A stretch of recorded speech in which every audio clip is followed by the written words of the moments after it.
Lloyd's a ruckman, comes from the Rebels in Victoria, country of Victoria, in the Ballarat area. So he's got great size and strength, kicks it well for a big fella, can take a mark, but also can win the ball at ground level. So really excited to have you in. You did the same traineeship as Darcy Tucker did before he was drafted over. You can tell everyone about that and that experience. Yeah. So I worked full time down in Ballarat with the GWV Rebels, closely with Phil Partington, our talent manager, and Jared Fitzgerald, our coach, and that's been massive for me this year. It's been an ideal gap year for me. I've pretty much been full time in footy, which I've absolutely loved. It's developed my football a lot, but it's also developed me a lot as a person, and seeing how much work people put in, for behind the scenes to benefit the footballers and the players. It's really given me a good insight on everything. You've had a couple of battles with Sean Darcy, who will be a teammate now, and ability to learn off Aaron Sandilands as well. Talk us through that.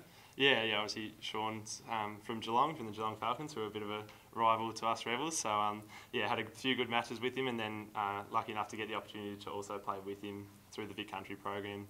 I plan to be an absolute sponge for my first year, I suppose, and the rest at the club, and I'm just going to learn as much as I possibly can, and that includes off Shawnee and obviously Aaron. I can't wait to get stuck into it. Yeah. Some questions? Thanks, Brad. Sean's obviously a pretty big fella, and you're the exact same. What were those battles like? Yeah, no, it was always good. I always really aspired to take on a challenge, and Sean was always obviously a good player through his junior career. So we were always fairly even, I thought, and he was lucky enough to be picked up, and I obviously went undrafted for that first year, coming back as a 19-year-old. So it's really, we've spoken about it.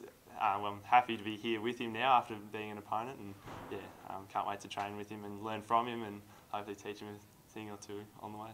You mentioned you had a gap year, but what did you learn this year that you didn't know last year before the draft? You probably learn that next step of professionalism. I've been living with players from the Rebels, and obviously without school and everything else to focus on. I always was professional with my career, but going into this extra year, it's just helped me so much to develop. Physically as well, I put in a lot of work, had a lot more opportunity to put in work, but probably just learning to take that next step with my career. You look stronger than a lot of the draftees we see come pretty small and quite skinny. Have you done a lot of work in the past 12 months or in the past 2 years to get yourself to a decent size? I have. It's I've worked really hard on a lot of aspects, and that's definitely been one of them.